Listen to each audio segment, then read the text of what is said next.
Book from panic to power में author ने anxiety और पैनिक अटैक के साथ अपने पर्सनल एक्सपीरियंस के बारे में खुलकर बात की है।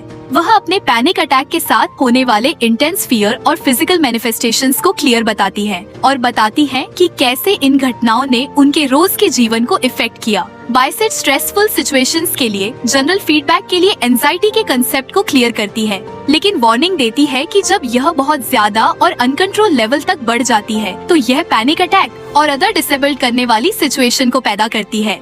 हेलो फ्रेंड्स, बुकीपीडिया पर आप सभी का स्वागत है। आज हम बात करने वाले हैं from panic to power book के बारे में, जिसको लिखा है लुसिंडा बेसेट ने। एंजाइटी की अपनी रिसर्च में वह इसके कोर रीजन में गहराई से उतरती है, नेगेटिव थॉट पैटर्न और इलॉजिकल बिलीव्स के इम्पोर्टेंट एस पर बात करती है। बेसेट का कहना है कि यह डिस्ट्रक्टिव पैटर्न्स एंजाइटी को बढ़ाने का काम कर सकते हैं और समय के साथ इसे बनाए भी रख सकते हैं। वह अपने ऑडियंस से रिक्वेस्ट करती है कि वे अपनी नेगेटिव बिलीफ्स पर करीब से नजर डालें और एंजाइटी की पकड़ से फ्री होने के लिए एक्टिवली उन्हें चैलेंज दे और उनका सामना करें। अपनी बुक में बैट एंजाइटी के कंसेप्ट पर डेप्थ में चर्चा करती है और इस पर विक्ट्री पाने के लिए अपने कम्प्रिहेंसिव प्रोग्राम की फ्रेमवर्क तैयार करती है। वह जिस इम्पोर्टेंट पहलू पर बात करती है वह है लॉजिकल रीजनिंग और सेल्फ कंपैशन पर बेस्ड एक नए अप्रोच को डेवलप करने की इम्पोर्टेंस। वह व्यक्तियों से अपनी पेसिमिस्टिक असमझ को छोड़ने और इसके बजाय पॉजिटिव एफर्मेशन को अपनाने की रिक्वेस्ट करती है। साथ ही एंजाइटी से फ्री होने की दिशा में अपनी जर्नी के हिस्से के लिए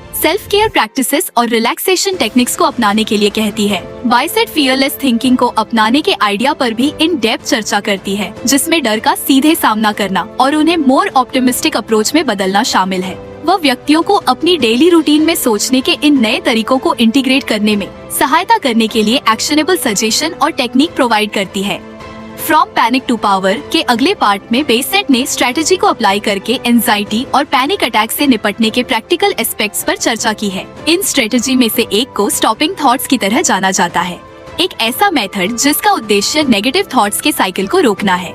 इसके अलावा बेसेट ने आइडिया रिप्लेसमेंट का कंसेप्ट पेश किया है, जिसमें नेगेटिव थॉट्स को ज्यादा पॉजिटिव और स्ट्रॉन्ग आइडियाज से एक्टिवली बदलना शामिल है। अगर आपको पढ़ने का शौक है और ये समरी आप पढ़ना चाहते हैं तो डिस्क्रिप्शन में दिए गए लिंक पर क्लिक करके आप पढ़ सकते हैं। ये टेक्निक्स व्यक्तियों को उनके एंसियस माइंड पर कंट्रोल पाने और अल्टीमेटली पैनिक अटैक पर काबू पाने में मदद करने के लिए वैल्यूएबल टूल की तरह काम करती है।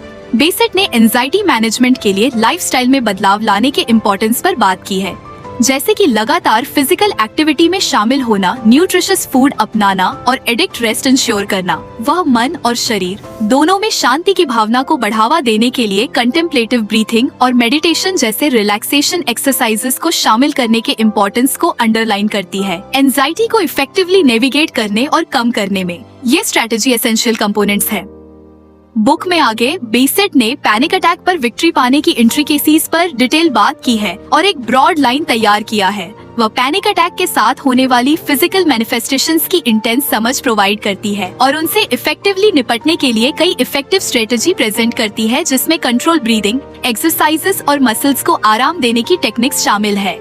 बेसेट उस एंजाइटी के बारे में भी बताती है जो एक और पैनिक अटैक होने की आशंका के साथ आती है, जिसे एंटीसिपेटरी एंजाइटी की तरह जाना जाता है। वह इस डर पर विक्ट्री पाने के लिए धीरे धीरे इसका सामना करने और पैनिक अटैक को संभालने की अपनी कैपेसिटी पर भरोसा हासिल करने के बारे में सलाह देती है। निरंतर सेल्फ केयर और कोपी स्ट्रेटेजीज प्रैक्टिस के इम्पोर्टेंस पर जोर देकर बेसेट हमें long term emotional well being और एंजाइटी के अगेंस्ट फ्लेक्सिबल के रास्ते की ओर ले जाती है।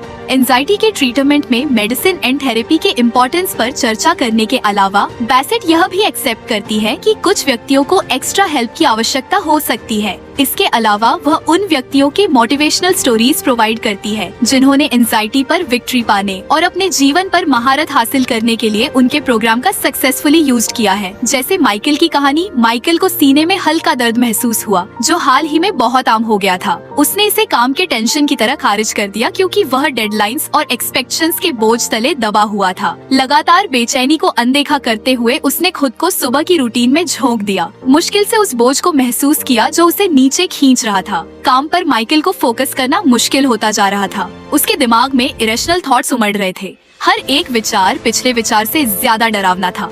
वह इस भावना से छुटकारा नहीं पा सका कि कुछ भयानक उस पर मंडरा रहा है। बढ़ती घबराहट को शांत करने के अपने बेस्ट एफर्ट्स के बावजूद कुछ नहीं। हवा दिन हफ्ते में बदल गए और माइकल की एंजाइटी और भी बढ़ गई। वह चिड़चिड़ा और अलग थलग हो गया, कलीग्स पर झपट लगा और खुद को दोस्तों से अलग थलग कर लिया। वह समझने ना